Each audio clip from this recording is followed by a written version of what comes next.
ये सीडीपी के क्वेश्चन है, पीवाईक्यू हैं, जो कि C TET, UP TET, super TET, KVS, D triple S B, REET, S TET, MP TET, Bihar TET और यूजीसी नेट, आरआरबी, टीजीटी या पीजीटी में पूछे जाते हैं। तो आशा करते हैं कि आप सबको ये क्वेश्चन इम्पोर्टेंट लगेंगे। तो मैं वर्षा आप सबका वाना क्रिएटिव में स्वागत करती हूँ। तो चलिए हम क्वेश्चन से स्टार्ट करते हैं। हमारा फर्स्ट क्वेश्चन है, भारतीय संविधान के किस अनुच्छेद में 6 से 14 वर्ष या आयु वर्ग के बच्चों के लिए निःशुल्क व अनिवार्य शिक्षा का अधिकार शामिल किया गया है? तो आंसर होगा हमारा डी, अनुच्छेद 21 का ए। तो इसकी व्याख्या करते हैं। भारतीय संविधान के अनुच्छेद 21 ए में 6 से 14 वर्ष के आयु के वर्ग के बच्चों के लिए निःशुल्क व अनिवार्य शिक्षा का अधिकार शामिल किया गया है। कौन से अनुच्छेद में? 21 से ए, 21 के ए वाले में।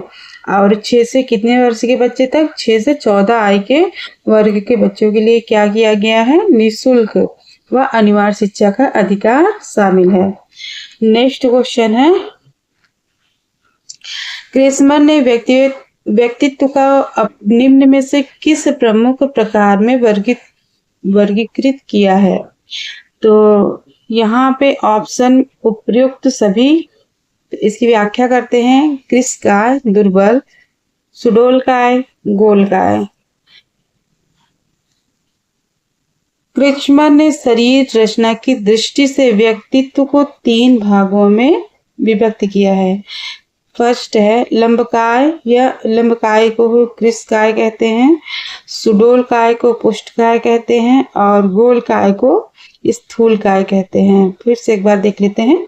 लंबकाय को कृशकाय, सुडोलकाय को पुष्टकाय, गोलकाय को स्थूलकाय। टीएटी का उद्देश्य निम्न में से किसका मापन है? तो टीएटी का उद्देश्य अभिक्षमता का मापन है। तो इसकी व्याख्या करते हैं। टीएटी का उद्देश्य अभिक्षमता का मापन करना होता है। टीएटी अध्यापन अभिक्षमता परीक्षण का निर्माण सिंह एवं शर्मा ने किया था। नेक्स्ट क्वेश्चन पे चलते हैं। संघनन का सिद्धांत निम्न में से किसकी व्याख्या करता है? तो ऑप्शन हमारा सही होगा बी, स्मृति पर। तो इसकी व्याख्या करते हैं। संघनन का सिद्धांत स्मृति से संबंधित है या मस्तिष्क सूचनाओं के संचयन से संबंधित है। नेक्स्ट क्वेश्चन है, निम्न में से कौन सी शिक्षा मनोविज्ञान की सर्वाधिक व्यक्तिनिष्ठ विधि है? तो ऑप्शन होगा ए, अंतर्दर्शन। इसकी व्याख्या करते हैं। शिक्षा मनोविज्ञान की सर्वाधिक व्यक्तिनिष्ठ विधि अंतर्दर्शन विधि है। इसमें विद्यार्थी या व्यक्ति के जीवन का इतिहास जानकर निष्कर्ष निकालते हैं। एल्बर्ट बंडूरा निम्न में से किससे संबंधित है? तो एल्बर्ट बंडूरा जो है सामाजिक अधिगम सिद्धांत से। तो इसकी व्याख्या देख लेते हैं। एल्बर्ट बंडूरा सामाजिक अधिगम सिद्धांत से संबंधित है। एल्बर्ट बंडूरा तथा वाल्टर ने इस सिद्धांत का 1963 में प्रतिपादित किया। नेक्स्ट क्वेश्चन है, अधिगम वक्र में पठार बनता है थकान के कारण या बीमारी के कारण या किसी भी वजह से बन सकता है। तो इसका ऑप्शन सी सही है। इसको देख लेते हैं। सीखने की गति हमेशा एक तरह से नहीं रहती। सीखने की गति में कभी तीव्रता तो कभी मंदता होती है। इसका मुख्य कारण थकान है। थकान के कारण जब अधिगम में अवरोध उत्पन्न होता है तो अधिगम रेखा चित्र में प्रदर्शित करने पर पठार जैसी अवस्था बनती है।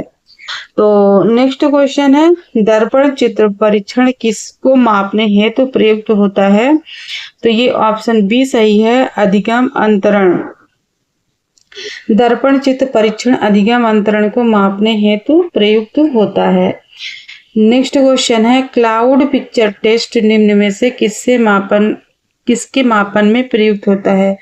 क्लाउड पिक्चर टेस्ट निम्न में से किसके मापन में प्रयुक्त होता है? तो ये व्यक्तित्व, इसकी व्याख्या देख लेते हैं। क्लाउड पिक्चर टेस्ट व्यक्तित्व के मापन में प्रयुक्त होता है या प्रक्षेपीय प्रकार का परीक्षण है।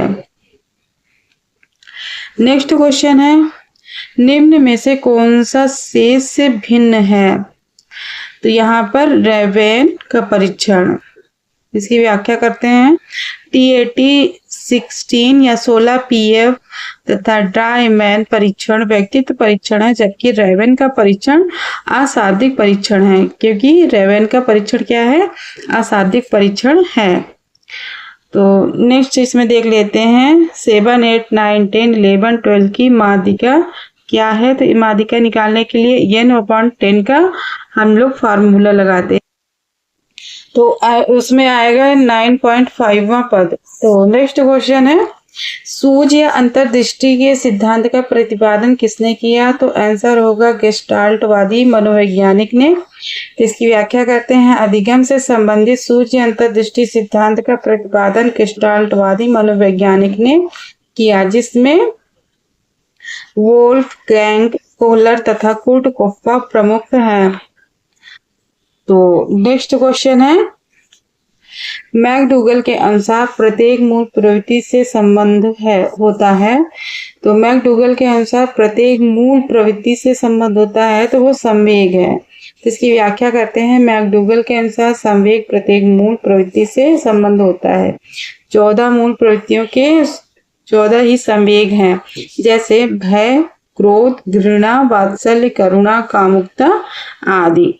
तो नेक्स्ट क्वेश्चन है, पूर्व अनुभव के आधार पर संवेदना को अर्थ प्रदान करना कहलाता है। तो यहाँ पे प्रत्यक्ष ज्ञान होगा। पूर्व अनुभव के आधार पर संवेदना को अर्थ प्रदान करने प्रत्यक्ष ज्ञान कहलाता है। नेक्स्ट क्वेश्चन है, 5 वर्ष के मोहन की मानसिक आयु 8 वर्ष है, उसकी बुद्धि लब्धि कितनी है? तो बुद्धि लब्धि निकालने के लिए MA/CA और मल्टीप्लाई 100 होता है। तो यहाँ पे उसमें 5 वर्ष के मोहन की मानसिक आयु, तो मानसिक आयु MA हो गया 8 वर्ष होगी और 5 वर्ष CA हो जाएगा। तो उसको सॉल्व कर लेंगे तो हमारी 160 बुद्धि लब्धि आ जाएगी। नेक्स्ट क्वेश्चन है, कौन सा बुद्धि लब्धि स्तर मंद बुद्धि वाले बच्चों का प्रशिक्षणीय योग्य बुद्धि लब्धि स्तर कहलाता है? तो यहाँ पे होगा 36 से 49। यहाँ पे शिक्षणीय मंद बालक EMR, प्रशिक्षण योग मंद बालक DMR और अभिरक्षा मंद बुद्धि बालक CMR के बुद्धि लब्धि स्तर नीचे दिए गए हैं। मंदता के स्तर, मंदता की बुद्धि लब्धि सीमा और शिक्षक। हल्की मंदता 50 से 70, शिक्षणीय मंद बालक। मध्यम मंदता 35 से 50, प्रशिक्षण योग्य मंद बालक। गंभीर मंदता 20 से 35, अभिरक्षा मंद बुद्धि बालक। गहन मंदता 20 से कम, अभिरक्षा मंद बुद्धि बालक। अतः हम निष्कर्ष निकालते हैं कि 35 से 50 बुद्धि लब्धि स्तर मंद बुद्धि वाले बच्चों का प्रशिक्षणीय बुद्धि लब्धि स्तर कहलाता है। अतः उत्तर होगा 36 से 49 सही है। तो नेक्स्ट क्वेश्चन पे चलते हैं।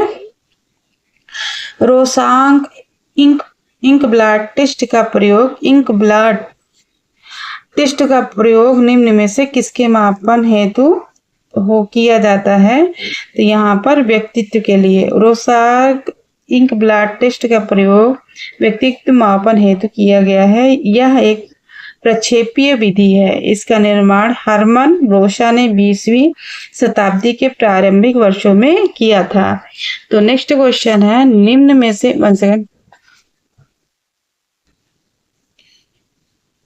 निम्न में से कौन सा विस्मृति का कारण नहीं है? तो आंसर होगा सही विस्मरण करने की इच्छा।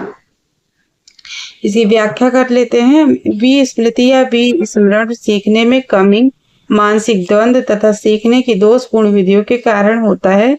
अतः विकल्प विस्मरण करने की इच्छा इसके अंतर्गत नहीं आता है। तो यहाँ पे नहीं पूछा था। तो